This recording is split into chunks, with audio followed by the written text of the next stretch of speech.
జయ శ్రీమన్నారాయణ. నేను మీ icon astrologer Gattupalli Suresh Babu. మనకి అతిపెద్ద గ్రహాలైనటువంటివి మనకి కొన్ని ఉంటాయి. అంటే ఎప్పుడో ఒకసారి మారేటువంటి గ్రహాలు అవేంటంటే శని భగవానుడు, దాంతోపాటు రాహువు, కేతువు. మీ అందరికి తెలిసిన విషయం ఏంటంటే గురువు.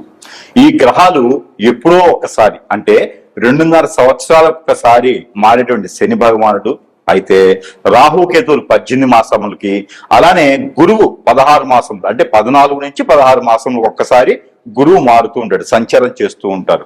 అంటే 3 మాసాలకు ఒకసారి స్థలచలనం చేస్తారు. కానీ సంచారం అనేది మాత్రము 14 నుంచి 16 మాసాలకు ఒకసారి మారుతూ ఉంటాడు. అయితే ఈ 2026 సంవత్సరం జూన్ 2వ తారీఖున అతి పెద్ద గ్రహం అయినటువంటి గురుగ్రహం, ఈ గురుగ్రహం మిథున రాశి నుంచి కర్కాటక రాశికి సంచరిస్తూ ఉంది. ఎప్పుడు జూన్ 2వ తారీఖు ఏకునిజామున అంటే మబ్బులో అంటారన్నమాట. అలా బ్రాహ్మీ ముహూర్తం తర్వాత 4 గంటల 55 నిమిషాల సమయంలో మిథున రాశి నుంచి కర్కాటక రాశి సంచరించుండేటువంటి గ్రహము గురుగ్రహం. ఈ యొక్క గ్రహము సంచారము కర్కాటక రాశిలో అక్టోబర్ 31వ తారీఖు వరకు కూడా సంచరిస్తూ ఉంటుంది. ఆ తదుపరి సింహరాశికి వచ్చి సంచరిస్తూ ఉంటుంది మరొక 3 మాసాల వరకు కూడా. అయితే మొదటి 3 మాసాలు ఏవైతే ఉన్నాయో ఇది కర్కాటక రాశిలో సంచరిస్తూ ఉంటుంది కాబట్టి ఈ తదుపరి 3-4 మాసాలు కూడా ఈ సింహరాశిలో సంచరిస్తుంది. కాబట్టి మనకి ఈ 6 మాసాల నుంచి 7 మాసాల వరకు అంటే జూన్ నుంచి డిసెంబర్ వరకు ఉండేటువంటి గ్రహస్థితి ప్రకారంగా మనకి ఈ యొక్క 12 రాశుల వారికి ఏదైనా మిశ్రమ ఫలితాలు, శుభ ఫలితాలు ఏమైనా ఉన్నాయా, ఏమైనా అశుభ ఫలితాలు ఉన్నాయా, ఎవరికైనా సరే నైట్ గా ఎదిగేదానికి కానీ నైట్ గా కోల్పోయేదానికి కానీ గ్రహరీత్యా, ప్రకృతి రీత్యా, అలానే దశ అంతర్దశల రీత్యా, అలానే గోచార ప్రకారంగా కూడా ఈ యొక్క గురుబలం ఏ రాశుల వారి మీద ఉంటుంది, ఈ గురుబలం ఛాయ వలన ఏ రాశుల వారికి అసలు గురువు ఏం చేస్తాడు అనేది ఒక్కసారి మనము పరిశీలన చేసుకుందాం. అందులోనూ ఈ గురుబలం అనేది ముఖ్యంగా వాడే దేనికోసం అంటే శుక్రుడు, గురువు. మరొక విషయం ఏంటంటే ఈ యొక్క గురువుతో పాటు శుక్రుడు కూడా వెనువెంటనే సంచరిస్తూ ఉన్నాడు కర్కాటక రాశిలో. ఆ తదుపరి వెనువెంటనే సంచరిస్తూ ఉంటారు అలానే మనకి రవి భగవానుడు. ఈ 3 కలయికతో ఈ యొక్క జూన్ మాసం నుంచి 2026 సంవత్సరం నుంచి కూడా డిసెంబర్ మాసం వరకు కూడా ఈ 6-7 మాసాల వరకు కూడా సంచరించిన గ్రహ ఛాయల వలన 12 రాశుల వారికి ఈ గురువు శుక్రులు చేసేటువంటిది ఏంటంటే కనుక వివాహం. ఈ వివాహ ప్రయత్నాలు, అలానే పెళ్లి అయిన వారు దూరం మీద దగ్గర అవ్వడానికి, పెళ్లి అయి ఉన్నటువంటి జంటలు ప్రయత్నం చేసే పిల్లలు పుట్టేదానికి కూడా ఈ ఒక గురు శుక్ర గ్రహాలు బాగా యోగిస్తుంటాయి.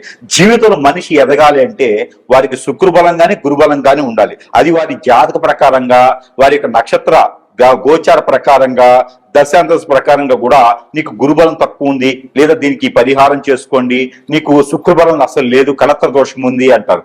అలానే గురుచండాల యోగం, కలత్ర దోషం ఇవన్నీ కూడా గురువు శుక్రులకు సంబంధించినటువంటి ఈ 2 కూడా కర్కాటక రాశిలో సంచరించడం ద్వారా ఈ 12 రాశుల వారికి ఎలాంటి ప్రతిఫలం ఉంటుంది, లేదు వారికి బాగలేదంటే ఎలాంటి పరిహారాలు చేసుకోవాలి అనేది ఒక్కసారి మనము పరిశీలన చేసుకొని మొదటిగా మనము తులారాశి వారికి గురుగ్రహం మారడం ద్వారా, గురుగ్రహం మిథున రాశి నుంచి కర్కాటక రాశి సంచరించడం జూన్ 2వ తారీఖున. కాబట్టి ఈ శుక్రగ్రహం కూడా వెంటనే రావడం, ఈ 2 కనిపిస్తూనే శుక్రుడు అధిపతి అయినటువంటి ఒక తులారాశి, ఈ తులారాశి వారికి గురువు కూడా రావడం అనేది చాలా గొప్ప విశేషం.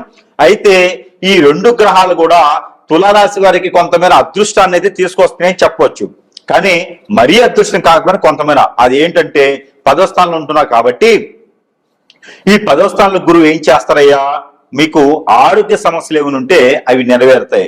మీ మీద ఏదన్నా మాట వచ్చి, మీ మీద ఏదన్నా తప్పుగా అనిపించుకొని, మీ మీద ఏదన్నా రోమర్స్ వచ్చేసి ఉంటే గనక అవన్నీ కూడా సమకూరిపోతా ఉంటాయి. అనుకోని పదవి మీకు అంటగడతా ఉంటారు, పార్టీలో అనుకోకుండా మీకు పేరు ప్రఖ్యాతి వస్తూ ఉన్నది. ఇవన్నీ కూడా మీరు అయ్యో నాకు వద్దండి పలానా వాళ్ళకి ఇచ్చేయండి అని మంచితనం చూపించారనుకోండి, మీ అవకాశాలు ఇక ఉండవు. అవకాశాలను కూడా జారిపోతా ఉంటాయి. ఎప్పుడో ఒకసారి తొలకరి వానలాగా వచ్చేటువంటి అవకాశాన్ని ఎందుకు మీరు చార్చుకుంటారు? మీకున్నదల్లా దాన ధర్మాలు చేసుకుంటూ పోతా ఉన్నారు. ఈ అవకాశాన్ని మీరు సద్వినియోగం చేసుకోండి. గురుబలం మీకు కలిసి వస్తుందయ్యా, మీకు ఖచ్చితంగా దానికి సంబంధించినటువంటి ప్రయత్నం చేయండి. మీకు జూన్ జూలై మాసాల్లో ప్రయత్నం చేస్తే ఏదైనా వ్యాపారం పెట్టుకోవాలంటే కూడా అన్ని రంగాల్లో మీకు అద్భుతంగా ఉంటుంది. కాబట్టి మీకు ఏదైనా చేపల చెరువులు, రొయ్యల చెరువులు లాంటివి కానీ, లేదా ఏదైనా కన్సల్టెంట్ రంగాల్లో కానీ, లేదన్నా group 1, group 2, group 3, group 4 exams లో కానీ, ఇక్కడ క్వాలిఫైడ్ అయ్యే దానికి కానీ, లేదంటే కనుక ఏదన్నా ఇటువైపు మనకి మెడిసిన్ సైడ్ కానీ మీరు వెళ్ళినట్టయితే అన్ని రకాల రంగాల్లో మీరు ముందుకు వెళ్ళొచ్చు.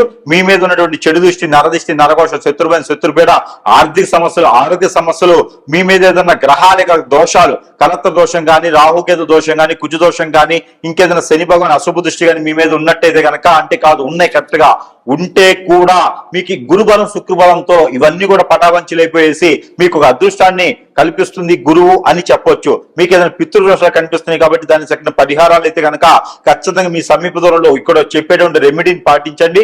ఆ ప్రకారంగా మీరు అక్కడ చేసుకోవచ్చు. గ్రీన్ కలర్ నిమ్మకాయ తీసుకుని దానిపైన స్వస్తికి రాసి మీకు ఏ దోషం ఉన్నా పోవాలని చెప్పేసి తల చుట్టూ 7 సార్లు తిప్పేసి దాన్ని ఏం చేయకుండా పారేటువంటి నీటిలో కానీ, పొలంలో కానీ, చెట్లలో కానీ వేసేయాలి. లేదా వెనకాల కింద పెట్టేసి తొక్కేసి వెళ్ళిపోవాలి వెనక్కి చూడకుండా. ఇది మీరు శని ఆదివారాల్లో చేస్తే చాలు. మాసానికి ఒకసారి చేయండి. ఈ 6 మాసాలు కూడా ఈ పరిహారం అనేది మీరు చేసుకుంటూ ఉండాలి. దాంతో పాటు ఇప్పుడు చెప్పిన పరిహారం కూడా మీరు చేసుకుంటూ ఉంటే కనుక మీ పైన ఉండేటువంటి చెడు దృష్టి, చెడు నాశనం అయ్యేటువంటి దృష్టి కానీ, చెడు ప్రభావితం కానీ, నరదిష్టి, నరఘోష కానీ ఇవన్నీ కూడా పటాపంచలే ఉన్నాయి. ఏ రంగంలో అడుగు పెట్టినా కూడా చాలా పై స్థానానికి వచ్చేలా కనిపిస్తుంది. కాబట్టి గురుబలం మీ మీద చాలా అద్భుతంగా ఉంటుంది. పెళ్లిళ్ళు కాని వారు ఎవరైనా ఉంటే కనుక అక్టోబర్, సెప్టెంబర్ మాసాల్లో పెళ్లి కూడా చేసుకోవచ్చు. మీరు నవంబర్ మాసం, డిసెంబర్ మాసంలో అయితే కనుక ప్రయాణాలు చేసేటప్పుడు కొంచెం తీర్థయాత్రలు వెళ్ళండి.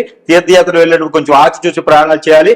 గురుబలం మీకు ఉండడంతో మీరు ఎక్కువగా తీర్థయాత్ర చేసేటువంటి అవకాశాలు కనిపిస్తా ఉన్నాయి. కాబట్టి మీరు ఏదైనా తీర్థయాత్రలకు వెళ్ళినప్పుడు ప్రికాషన్స్ తీసుకోవాలి. ఫుడ్ లో ఇంటికా నుంచి తీసుకెళ్ళాలి. మీరు ఇంగు కానీ, లేదంటే లవంగాలు కానీ, లేదంటే ఇలాచీలు కానీ తీసుకొని ప్రతినిత్యం కూడా అవి పారాయణ చేసుకుంటూ అవి మీరు పట్టించుకుంటూ నోట్లో తింటూ ఉండాలి. అవి భుజించడం ద్వారా మీకు ఎన్నో రకాల సానుకూలమైన వాతావరణం లభ్యపడుతూ ఉంది.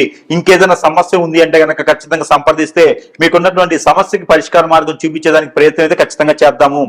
అలానే మీరు ఈ పరిహారం కూడా చేసుకోవాలి. అది ఏమిటంటే కనుక ఏదైనా గురువారం లేదా శనివారం రోజున మీరు బ్రౌన్ కలర్ శనగలు ఉంటాయి. ఆ శనగల్ని మీరు ఒక 1/2 కిలో తీసుకొని ముందు రోజు నానబెట్టుకొని తరువాత రోజు మీరు గుడాలు, ప్రాంతీయ భాషలో గుగ్గిళ్ళు అంటారు, ఆ గుగ్గిళ్ళు వండేసి ఎక్కడైనా రాముల వారి ఆలయం కానీ, లేకపోతే వినాయక స్వామి వారి ఆలయం కానీ, లేకుంటే కనుక మీకు దగ్గరలో హనుమాన్ మందిరం ఉంటే అక్కడ మీరు నైవేద్యం పెట్టండి. ఈ గుగ్గిళ్ళు నైవేద్యం పెట్టడం ద్వారా మీకు ఆ గురుబలం కూడా మీకు యోగ్యతగా ఉంటుంది. అనుకున్న పనులు, కార్యాచరణ మీకు ముందుకు వెళ్ళేలా ఉంటుంది. కాబట్టి ఈ యొక్క పరిహారం చేసుకుని అదృష్టవంతులు అవ్వచ్చు. మరొకటి ఏంటంటే 5 నారికెలములు తీసుకోండి. ఏదైనా గురువారం రోజున ఇష్టదైవం దగ్గర లేదా మీ కులదైవం దగ్గర మీకు నచ్చినటువంటి ఆలయానికి వెళ్ళండి. అక్కడ ఈ 5 నారికేళములు కూడా సమర్పించండి. ఈ సమర్పించి ఏ చెప్ప కూడా ఇంటికి తెచ్చుకోవద్దు. అన్ని 10 చెప్పులు అక్కడే వదిలివేసేయండి. దాని ద్వారా మీరు అనుకున్నటువంటి కార్యాచరణ ముందుకు వెళ్తుంది. మీరు అనుకున్నటువంటి పనులన్నీ కూడా, గోల్స్ అన్ని కూడా క్యాచ్ అవుతూ ఉంటాయి. మీ మీద ఏదైనా హిప్నాటిజం కానీ, బ్లాక్ మ్యాజిక్ కానీ, వశీకరణ కానీ ఏమైనా అయినట్టుండి ఏ పని ముందుకెళ్లకుండా అష్టదిబ్బందులు పాలై ఉంటే కనుక ఖచ్చితంగా మీరు చేయవలసినటువంటిది ఏంటంటే కనుక నల్ల మినుములు ఒక 50 గ్రాములు, నల్ల నువ్వులు ఒక 50 గ్రాములు, తెల్ల ఆవాలు ఒక 50 గ్రాములు తీసుకోండి. వీటితో పాటు దాల్చిన చెక్క, లవంగాలు ఒక 20 గ్రాములు తీసుకోండి. దాంతో పాటు కర్పూరం బిళ్ళలు ఒక 13 తీసుకోండి, చిన్నవి కర్పూరం ఆకులు ఇచ్చేవి. ఇవన్నీ కూడా తీసుకొని వైట్ క్లాత్ కానీ, బ్లాక్ క్లాత్ కానీ కట్టేసుకొని ముడుపు కట్టుకొని తల చుట్టూ 7 టైమ్స్ దిష్టి తీసుకొని, తల దగ్గర నుంచి కాలు వరకు 7 టైమ్స్ దిష్టి తీసుకొని అవన్నీ కూడా మీరు సాయం సంధి వేళ ఇంట్లో చేయొచ్చు, బయట చేయొచ్చు, బయట చేయొచ్చు, పొలాలు గట్టలకు ఎక్కడైనా చేసుకోవచ్చు. సాయం సంధి వేళలో దిష్టి తీసుకొని వాటిపైన కర్పూరం బెల్ట్ పెట్టి కాల్ చేసేసేయండి. ఇలా చేయడం ద్వారా మీ మీద చూసినటువంటి నరదిష్టి, నరఘోష కాకుండా గ్రహాల యొక్క స్థితిగతులు అన్ని కూడా మీ మీదకి దండెత్తకుండా ఉండేటటువంటి ప్రయత్నాలు అయితే ఉంటాయి. అలానే మీకు మరొక రెమెడీ ఏంటంటే కనుక మీకు పెళ్లిళ్ళు అవ్వట్లేదు, ఈ గురుబలం వచ్చినప్పుడు ఏం చేయాలో అర్థం కావట్లేదు, శుక్రబలం ఉంది కానీ మాకు కలత దోషం ఉందట అనుకునే ఎవరైనా ఉంటే కనుక మీరు ఏం చేస్తారంటే కనుక ఉలవలు ఒక 1/2 కిలో, అలానే గోధుమలు ఒక 1/2 కిలో, జొన్నలు ఒక 1/2 కిలో, అలానే మనకి ఇది ఉంటుంది కదా గోధుమలు ఒక 1/2 కిలో తీసుకొని, జొన్నలు ఒక 1/2 కిలో తీసుకొని, బియ్యం ఒక 1/2 కిలో తీసుకొని, ఉలవలు ఒక 1/2 కిలో తీసుకొని, నవధాన్యాలు ఒడ్లు ఉంటాయి, ఒడ్లు ఒక 1/2 కిలో తీసుకోండి. ఇవన్నీ కూడా తీసుకున్న తర్వాత మీరు ఒక వైట్ కలర్ కానీ, ఆరెంజ్ కలర్ కానీ, రెడ్ కలర్ కానీ క్లాతులు కట్టేసేయండి.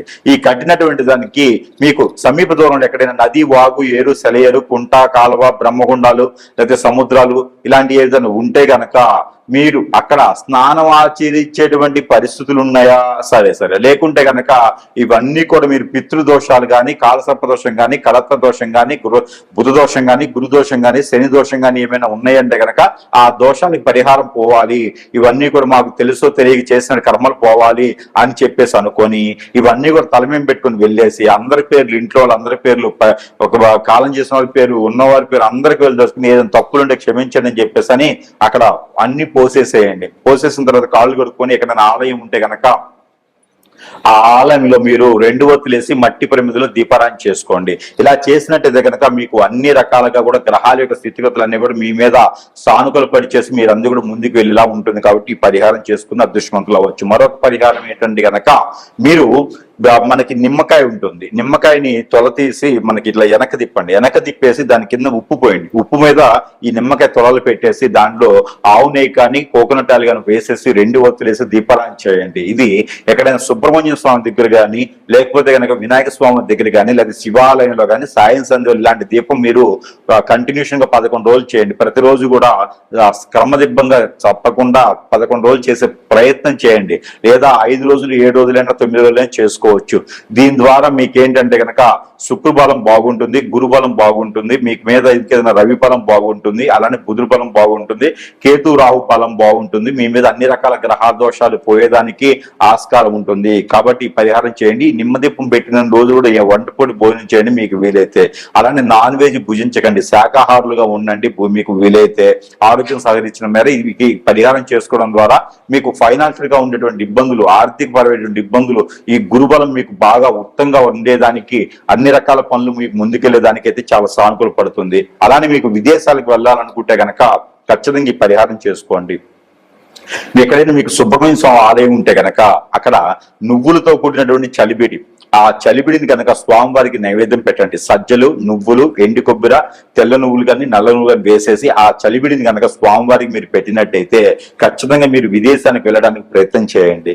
ఖచ్చితంగా మీరు విదేశాలకు వెళ్ళే తీరుతారు. కాబట్టి ఇలాంటి చిన్న చిన్న పరిహారాలు చేసుకోవడం ద్వారా కూడా మీకు గురుబలము, శుక్రబలమే కాకుండా ఆ రవి భగవాని బలం కూడా మీకు చేకూర్చుతూ ఉండి, దాంతో పాటు శని భగవాన్ యొక్క అశుభ దృష్టి కూడా మీకు తగ్గుతూ ఉంటుంది. కాబట్టి ఇలాంటి చిన్న చిన్న పరిహారాలు చేసుకొని కూడా అదృష్టవంతులయ్యేదానికి ఆస్కారం ఎక్కువగా ఉంటుంది.